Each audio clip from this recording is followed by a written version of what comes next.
Show. Good Friday afternoon. My name is Jerry Miller. Thank you kindly for joining us on the show. It's great to connect with you through the I Love CVille Network.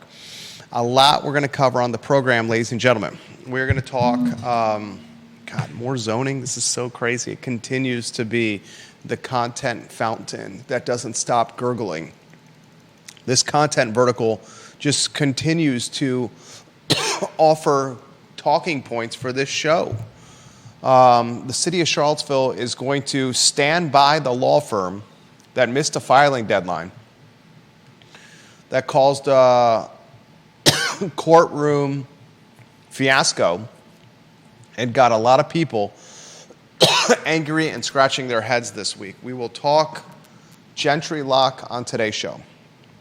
We're going to talk the Hoss Spencer article in the Daily Progress. He interviewed John Matthews, who is the head of the Mitchell Matthews Architects and Planners firm. John Matthews estimates his office has $390 million in projects that could be delayed from this zoning. That's his office alone.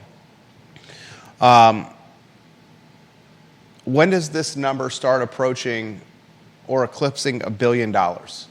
He, in this article, says that does not even include the supply chain of people that work in development or zoning. Yeah. Did you read the article? Yeah. Contractors, subcontractors. Are you on screen? No. Judah Wickower's voice over there. $390 million stalled for his firm alone. Unbelievable. Not including the folks that would be working on this project.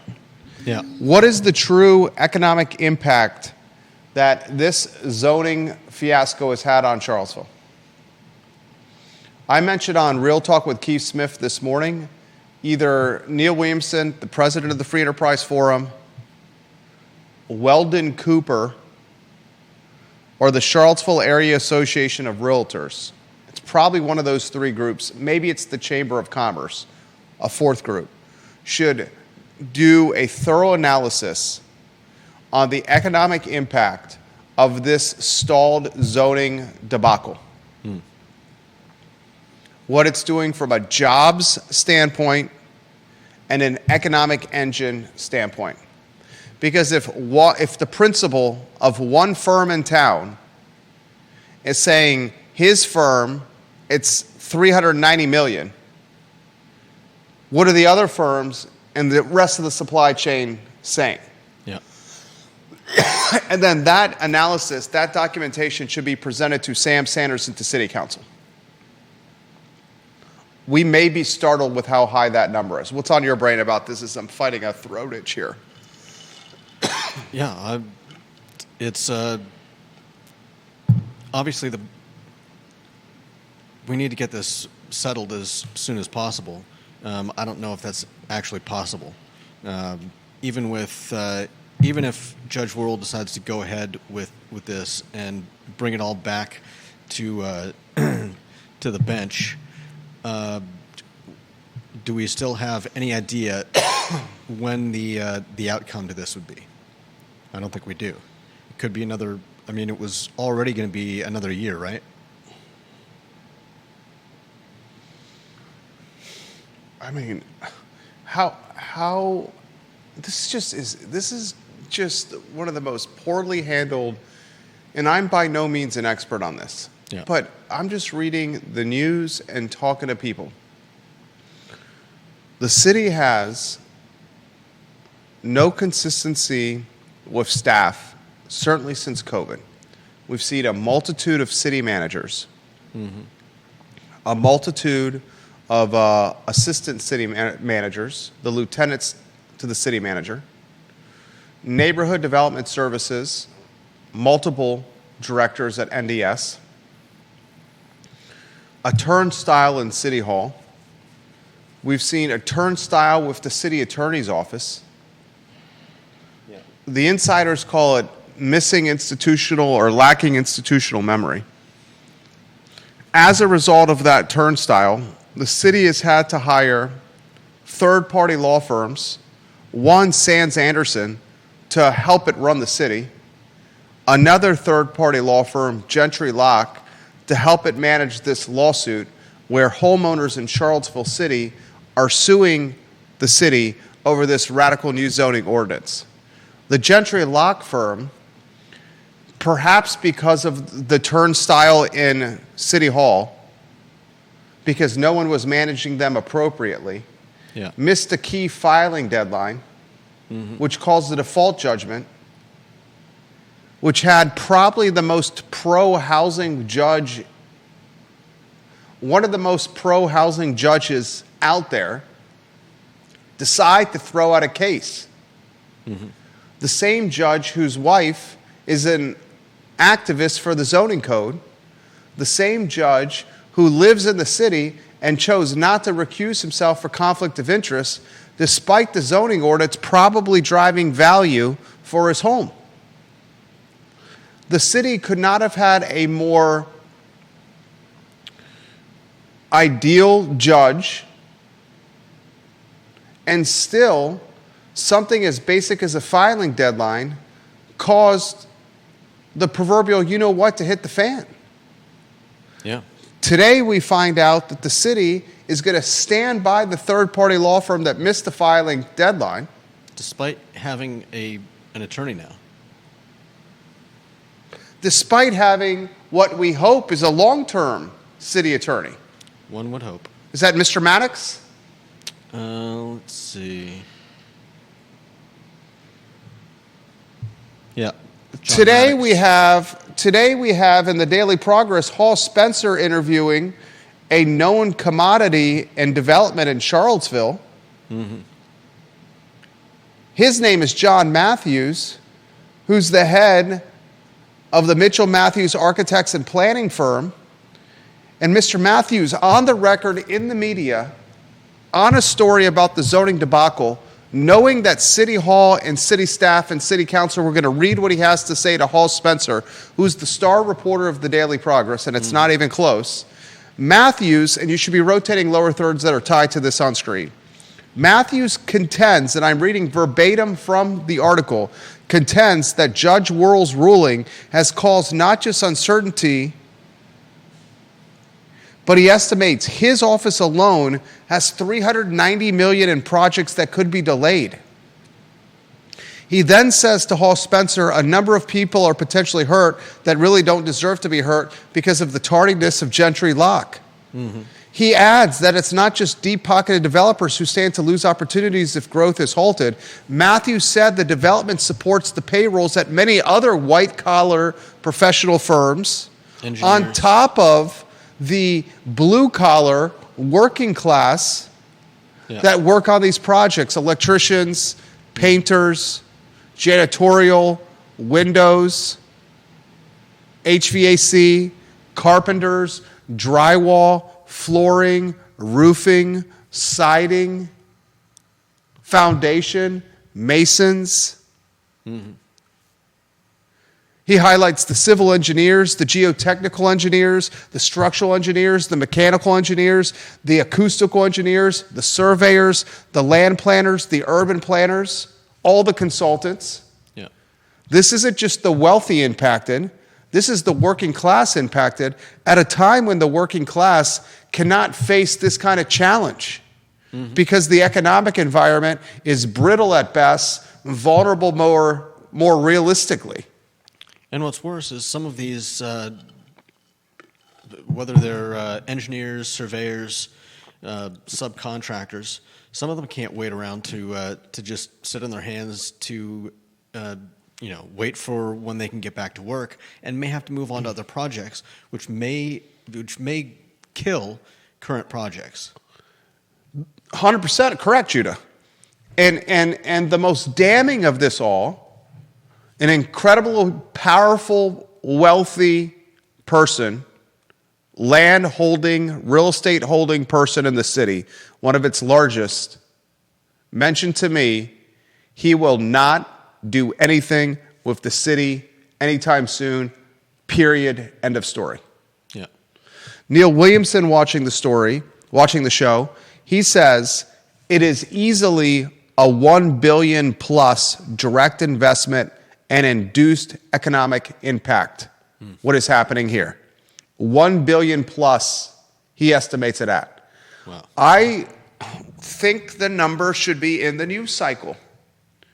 What is the economic impact of this zoning shit show? If one firm in Charlottesville is saying $390 million tied directly to their office, the 1 billion number could be light. Yeah.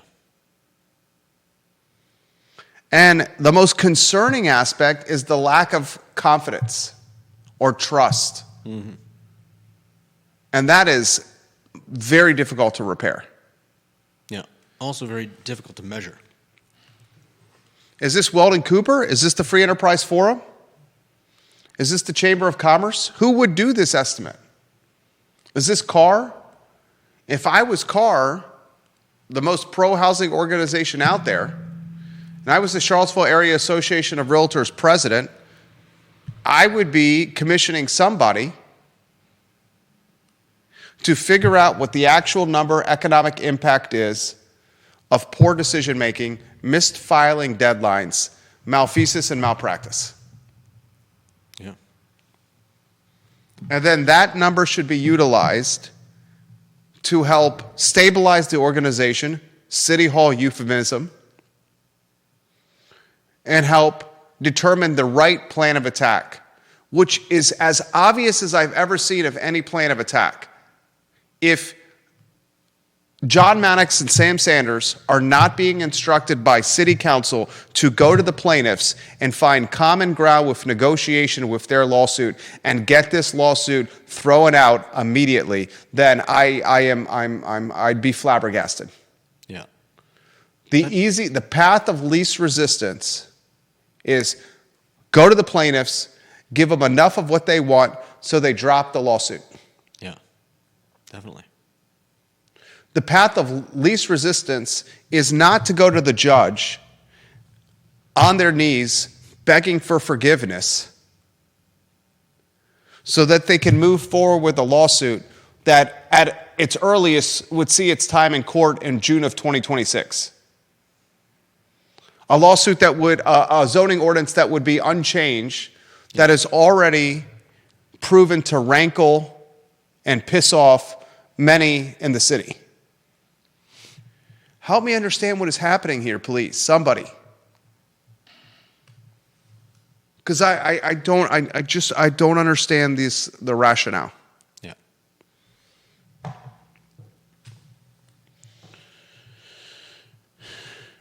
Is it Weldon Cooper that would come up with that number? I mean, I don't think after further thought that it would be you, although I think you could help contribute to that number. Neil, would it be Carr commissioning Weldon Cooper to come up with that number? Is that what it would be? Is this like a Hamilton Lombard project waiting to happen at Weldon Cooper? We need to know the number. A lot we're going to cover on the program. We're going to talk Jim Ryan's salary, $600K as a professor. We'll talk Starbucks Hollymead Town Center closing, artificial intelligence back in the headline again. I have a feeling we're going to be talking a lot of artificial intelligence, unfortunately, on the I Love CVille show as it continues to manifest our Central Virginia reality. Infuse our daily lives. We'll give some props to Charlottesville Sanitary Supply, 61 years in business, a business run by the Vermillion family. The Vermillions are 5 generations in Albemarle County. John Vermillion, Andrew Vermillion run the business now on High Street. Sarah Williams, thank you for watching on YouTube. Online at charlottesvillesanitarysupply.com. Charlottesville Sanitary Supply is where you should shop for your sanitary needs, your cleaning needs, your pool cleaning needs. And if you need mechanical work done on vacuums, pool robots, or any sanitary equipment. A lot we're going to cover on the show on a shorter edition of the I Love CVille show today. We have a final walkthrough in the city on a business we're helping broker, the sale of a business that we're brokering. We'll make that announcement potentially next week or the week after the owner gives us the green light to make the announcement, as big time news in the food and beverage business. And our firm, Charlottesville Business Brokers, continues to have significant positive momentum in the commercial real estate and business brokerage space. Geez Louise. Viewers and listeners, let us know your thoughts. We'll relay them live on air. Deep Throat, his photo on screen, always the comedian. I like his wry humor. He says city residents should buy calendars and mail them to Ryan Starks at Gentry Lock.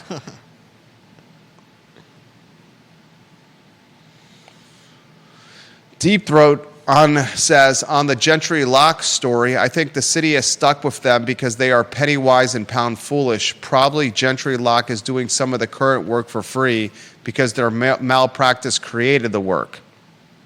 Yeah.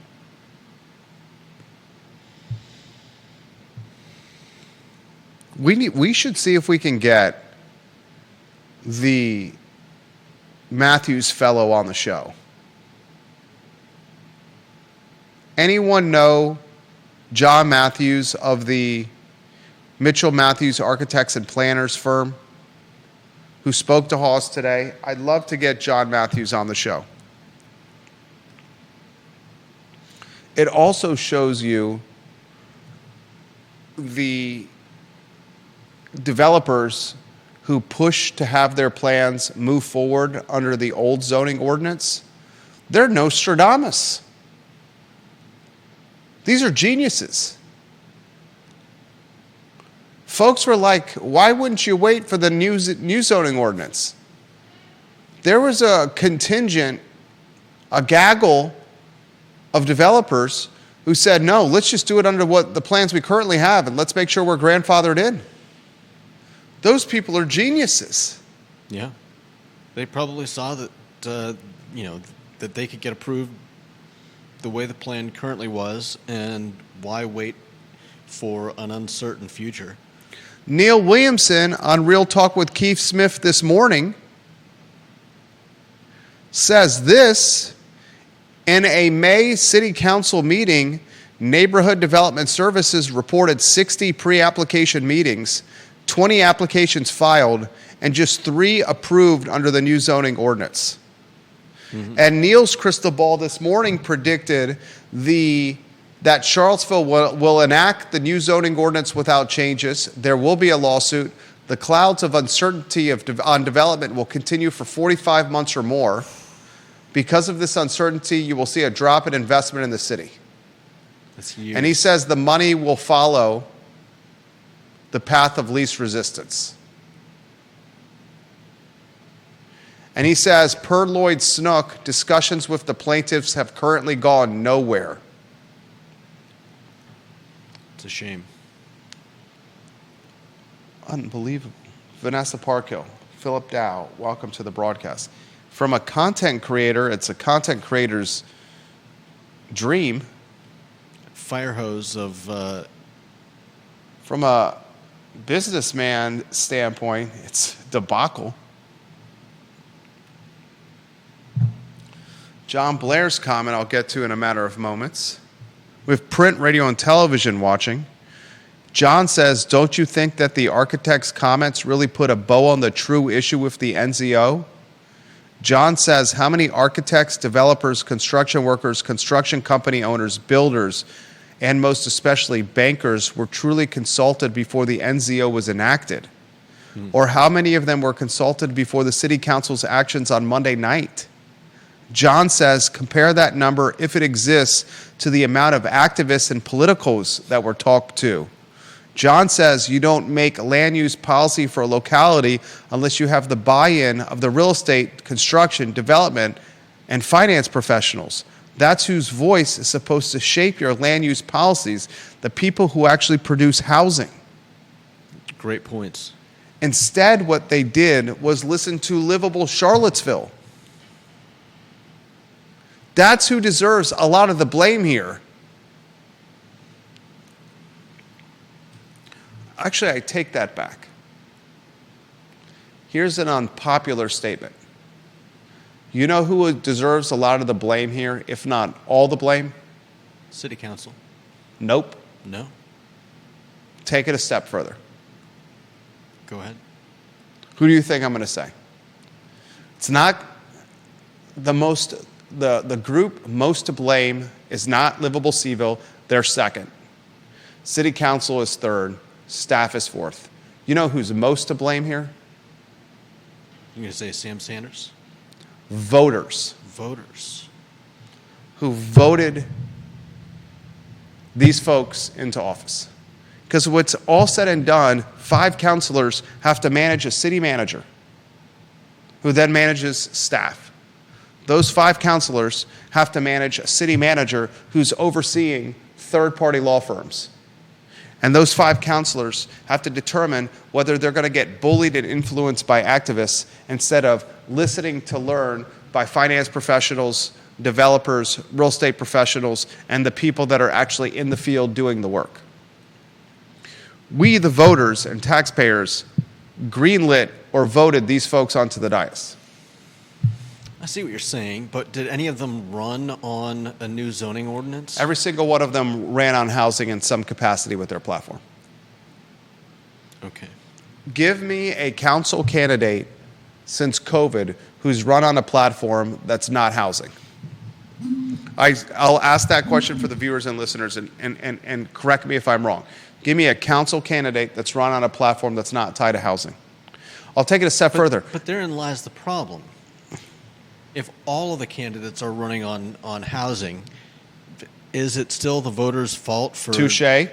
choosing from a limited amount of options? Touché. If this is the only options you get, even if you don't vote, if they vote for themselves and their spouse votes for them, they're going to get on the dais. So maybe it's not the taxpayers or the voters. I mean, this past cycle, we had 3 people for 2 spots. 2 of the 3 were incumbents. yeah. One of them you can certainly paint as an activist. And I would definitely say that Fleischer. That switch almost any of the recent candidates with any of the people we've had on seats, and you would still end up with a 5-0 vote for the new zoning ordinance. Touché. All right.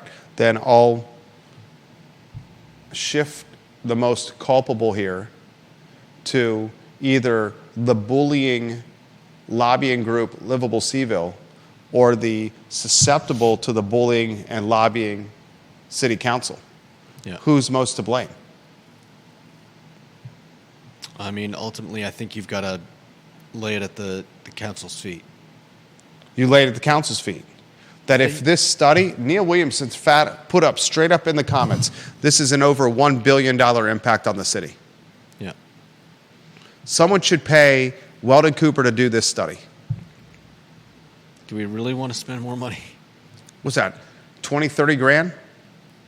To figure out the true economic impact of what's happened here through malpractice and malfeasance? What do you do with that information? Scare the bejeebus out of people into making better decisions? If you think that would work. Carr should want to know that alone because they're the housing lobbying group. Yeah. Unbelievable. Anything you want to add to this before we go to the next topic? I don't know that there's much to add. Hopefully somebody has the ear of some of the people, of people on the council, helping them to make better decisions. But, it's perhaps a faint hope. Snook's saying on the record that the negotiations with the plaintiffs are going nowhere. I'm really not that surprised. I think if I was the plaintiffs, if I was in one of the 9 plaintiffs, I would legitimately realize that we have so much leverage right now. Yeah. And I would legitimately look at the city and say, if you want this lawsuit to go away, you're going to give us this, this, this, this, and that, and ask for the moon. But do they? I don't.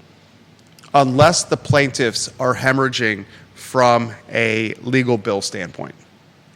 Yeah. If the plaintiffs are exhausting the capital, exhausting their resources to pay the bill, and realize that this could be years more of fight,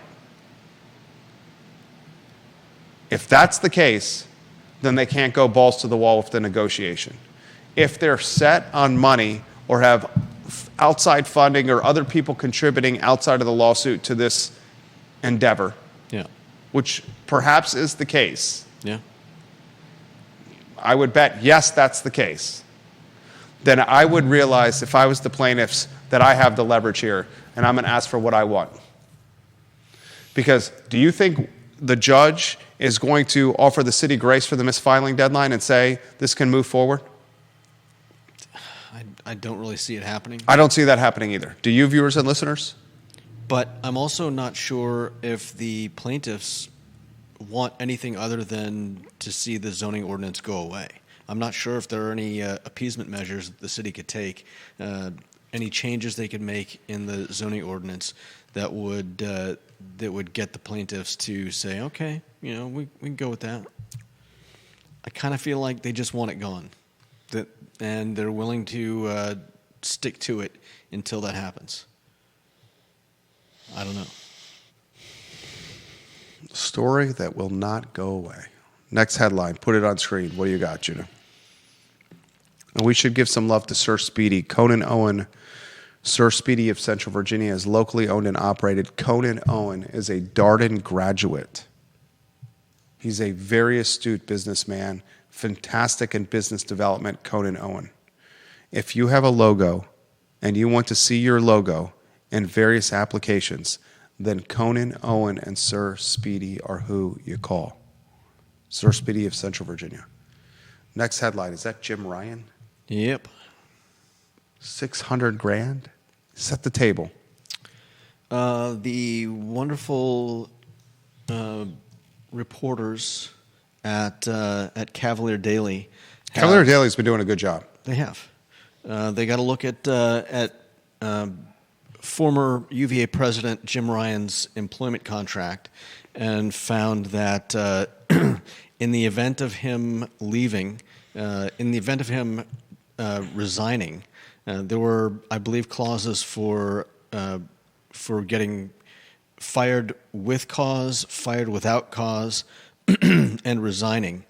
And under the contract, if he resigns, he gets a faculty salary that's 75% of his presidential salary, which was $912,000 in 2024. That's just the money. That doesn't include the pomp and circumstance of being the president, Cars Hill, the country club membership, the free living quarters, all the other pomp and circumstance. Go ahead. I apologize for interrupting. So he will likely receive around $600,000 annually, a significant amount considering what other university professors generally make.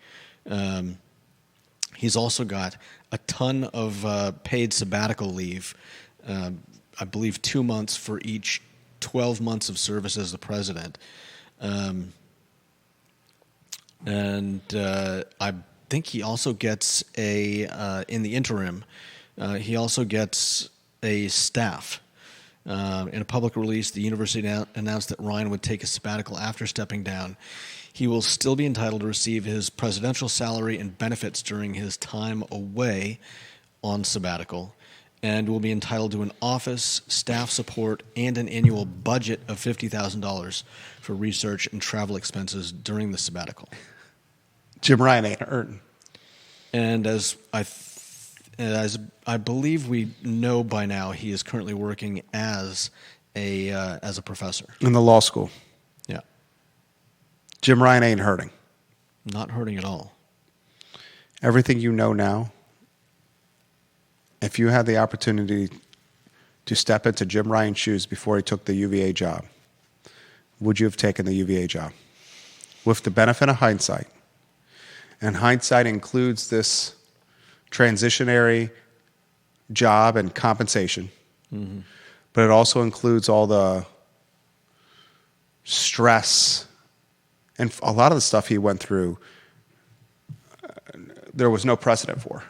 Yeah. COVID, Right. triple murder, Yeah. the white-collar racketeering at the hospital, the pepper spraying of students. Yeah. Now, he made a lot of piss-poor decisions along the way. And I now, with benefit of hindsight, would say he made a lot of mistakes. But a lot of the mistakes he made were on circumstances that had no precedent to Right. learn from or to reference. Everything you know now, if you're Jim Ryan, would you have taken the UVA job? If someone asked Jim Ryan that question today, everything you know now, If he had to make all the same decisions,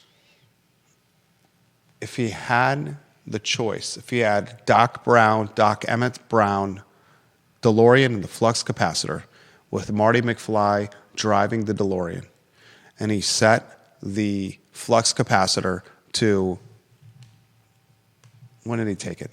He's not going to set the flux capacitor to land in Hillsdale by the clock tower, that's for sure. He's probably going to set the flux capacitor to land in Charlottesville by the rotunda on August 1, 2018. and slap the contract out of his own hands. August 1, 2018, instead of the sports almanac, would he take the DeLorean and the flux capacitor and have it land on the rotunda on July 31, 2018, and tell yesteryear Jim Ryan not to do this? Don't do it. Would he do it? Like Marty had to do, and was it Back to the Future 2? When he had to go to Marty McFly, the older one, and tell him not to accept that deal with Biff because it was going to land him in jail. Would he do it? That was a lot of references to Back to the Future, by the way. Maybe too much. I love that movie. Hell of a franchise. Would he do it? I think he probably would. You think he would? Are you nuts? You think this man would go through what he's gone through over the last 7 years for, what, $7 million in compensation? You think he wouldn't? I do not think Jim Ryan would take this job. If Jim Ryan could go to July 31, 2018, and tell his younger self, this is everything that's going to happen to you, his younger self would not take this job. I'm not even sure he would go back and tell himself not to do it. What does that mean? It means a lot of people in positions of power and authority believe that they're the right person for the job, or potentially the only person for the job. He might think that that despite everything that he knows about these last 7 years, that somebody else would have done a lesser job in his position, would not have handled it as well. Okay, so you think he's clouded by ego? I don't know that he's clouded by ego, but That's what you're saying. You're saying he believes, given the circumstances that came across Potentially. his 7 years in office, that no one could have handled it better than him. that UVA perhaps would have been in a worse spot if somebody else had been helming it. Well, that's clouded by ego. Okay. You don't think that's clouded by ego? You're basically saying it gets back to the people in positions of power, the dark triad. Yeah, I don't know that I fully see Jim Ryan. Not to the extent of a in Trump that, in the dark triad. No, definitely not. But basically, that's what you're saying. The people with positions of power have Often see themselves as indispensable. the narcissism, psychopathy, and Machiavellism traits. Yeah, I mean, I don't know that I see those I very don't think- strongly in Jim Ryan. I don't think there's a chance in hell Jim Ryan, knowing what he knows now, would allow his younger version of himself to take this job. That's fair. Look at how much the man has aged. Look at what it has done professionally to his reputation. What has it done professionally to his reputation? You think it's martyred him? I mean, we've talked about the fact that he made an insightful choice to resign when he did, rather than wait for the board if they were ever going to make a decision on this matter. Well, I'll say this. Now that the Board of Visitors has yet to meet in person, with a president position open, a provost position open, the top 3 positions in the health system open, a foundation position open, 6 of the top 8 positions at UVA, and the Board of Visitors has yet to meet emergency meeting in person. I don't think this Board of Visitors was going to fire Jim Ryan. Okay. I don't think they were going to fire him. Because if they were going to fire him, then they would have had a plan to hire him already. That's The fact that there has been no meeting suggests there's no plan to rehire. And if there's no plan to rehire, that suggests to me that there was no plan to fire. yeah. I don't think Ryan takes this job if he could tell his younger version. Viewers and listeners, what do you think? But if there's some icing, if there's some brightness to this whole debacle, it's the compensation. Rattle it off again. Likely $600,000 a year for staying on as a professor, as well as a ton of accrued sabbatical time. 2 months for each. That's like 14. 2 months for each year on the job. Yeah, that's 14 months. Yeah, over a year of basically paid time off. 14 months of pay time off, $600,000, work half the time.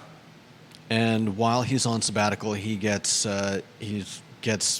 continues to receive his presidential salary and benefits, and gets a staff and a budget of $50,000 for travel and doing whatever. Jim Ryan's going to be sitting at a beach with a Speedo, drinking a Mai Tai with an umbrella in it, saying, "Cheers to you, Jefferson Council." Yeah. I hope Jim Ryan hears what I just said. President Ryan, when you're in the Caribbean, on a beach in the Speedo, after running a 5K at whatever vacation spot that you chose in your Ragged Mountain kicks, drinking a Mai Tai with an umbrella in it, working on your suntan, earning $1 million for 14 months, you take your Mai Tai and your umbrella drink and you say, "Cheers to you, Burt Ellis and Jefferson Council." Yeah. And send me a selfie. And do you still think he would? I mean, I'm sure it was a rough 7 years. Not all of it.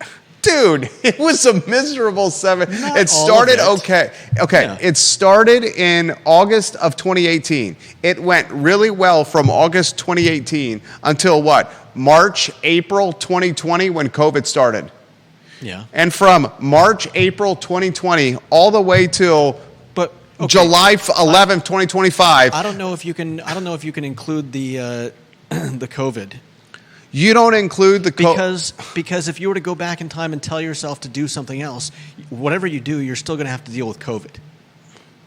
COVID is kind of a fair point. a constant in whatever. Because all the other ones had to deal with it too. Yeah, wherever he ends up, he's still going to have to deal with COVID. But the COVID caused the mental anguish and the stress that yielded or led to all the middle and back end turn of events.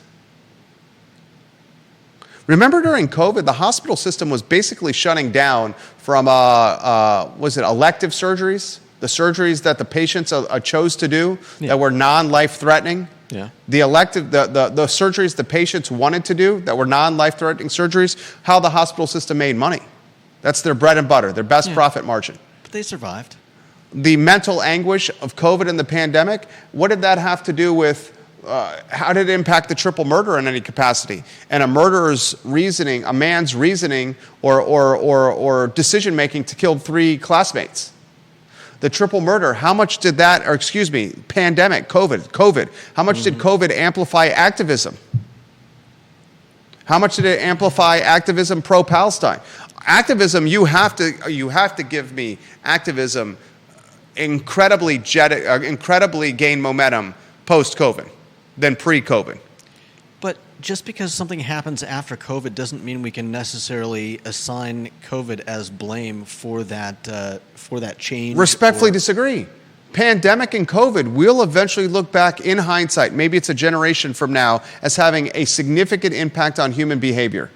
It certainly did, but assigning all blame to COVID. I don't think all blame, but certainly needs assigned influence. Yeah, it had an influence. It's just a very nebulous question that's extremely hard to pinpoint and calculate answer. the answer for. But fantastic content for a talk show, nevertheless. No doubt.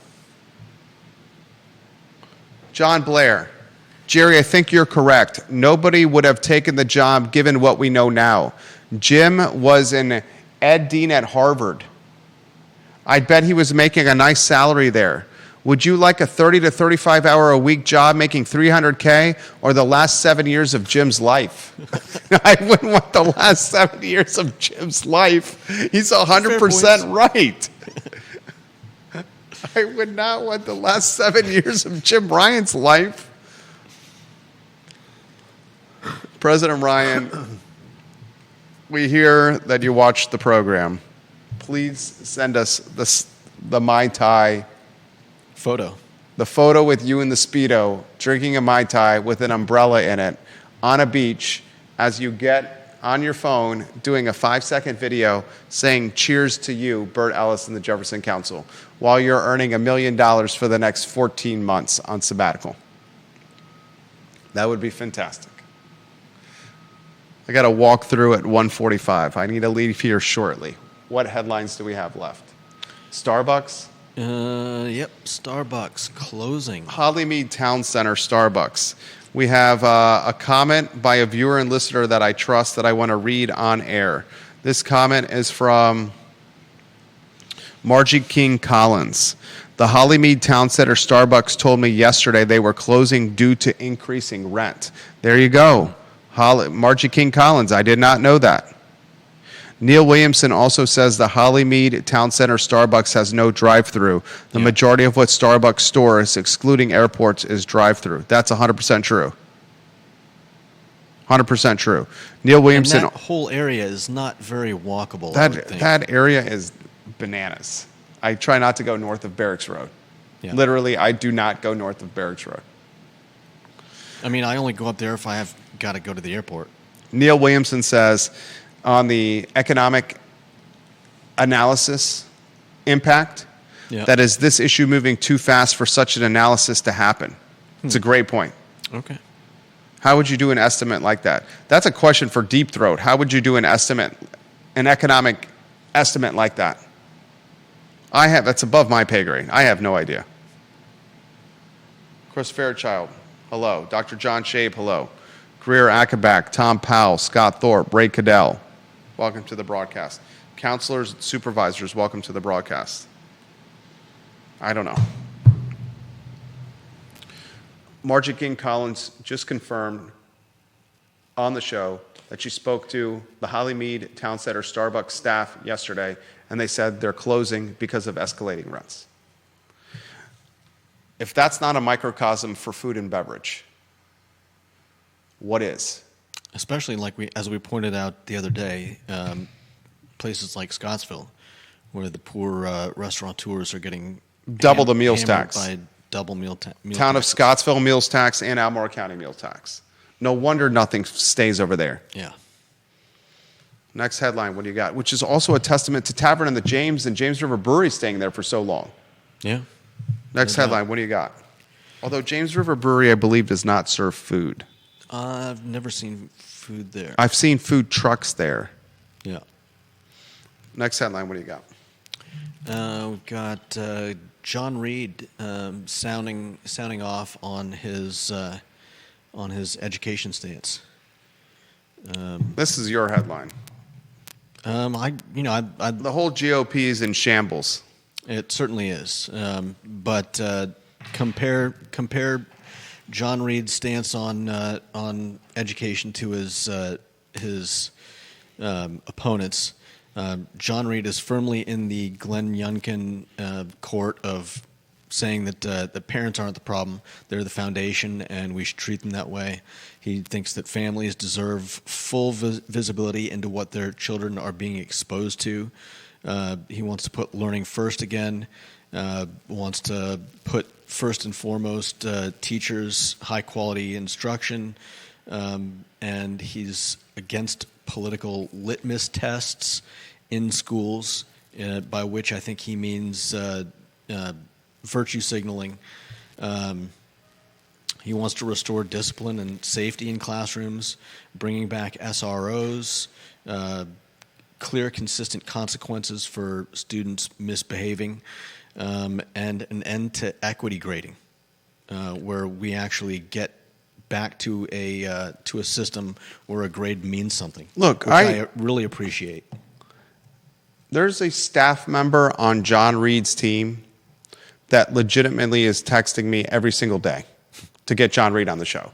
And for you, the viewer listeners, I'm going to give my phone to Judah and have him look at the text messages that are sent to me so he can confirm. You don't have to utilize her name.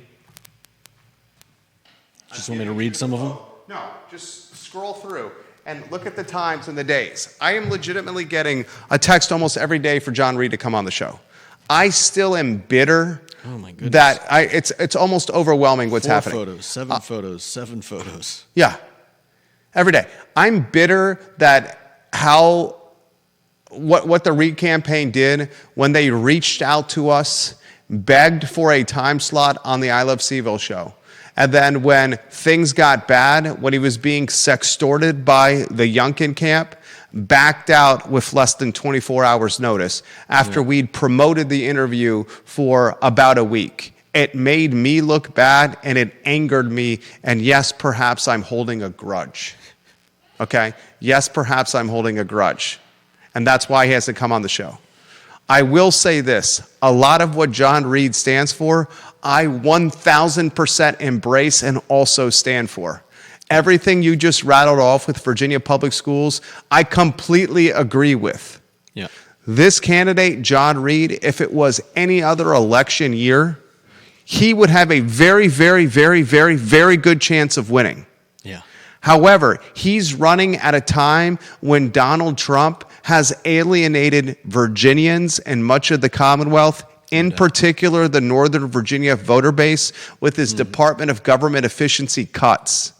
The Doge effort, along with Elon Musk, really rankled much of Nova because it pink slipped or caused the early retirement of a lot of Nova. No doubt. Furthermore, the GOP ticket atop the ticket is about as terribly organized as I've ever seen a top of the ticket organized at this point of an election cycle. No doubt. The governor candidate, Winsome Earl Sears, yesterday replaced her campaign manager. She fired the initial campaign manager, who was a preacher who had no political experience, and she fired him after using him to try to get the black vote in Virginia. Yeah. Now she's got someone who's now got political experience. They just had a campaign event in Virginia Beach where it was Winsome Earl Sears and Jason Mieres, but John Reid was not invited. Yeah. The dysfunction is palpable and tangible. Mm-hmm. Any other year, Reid's got a shot. Yeah. Not this year. It's going to be a tough uphill battle. I call double-digit wins atop of the ticket at all 3 spots. All 3 spots, wow. For the Dems. Prop bet? No. Okay. We do have a prop bet. I know. You vote Natalie Oshrin for mayor of Charlottesville. I got Michael Payne for a $75 bottle of Macallan 12. Any more headlines? I got to be there at 1:45. We've got AI. Save AI for Monday. All right. It's not the first time or the last time we're going to be talking about AI. No doubt. Judah Wickhauer, Jerry Miller, the I Love CVille Show on a Friday. Thank you kindly for joining us. We appreciate your viewership and your listenership. We will see you on Monday at 12:30. So long, everybody.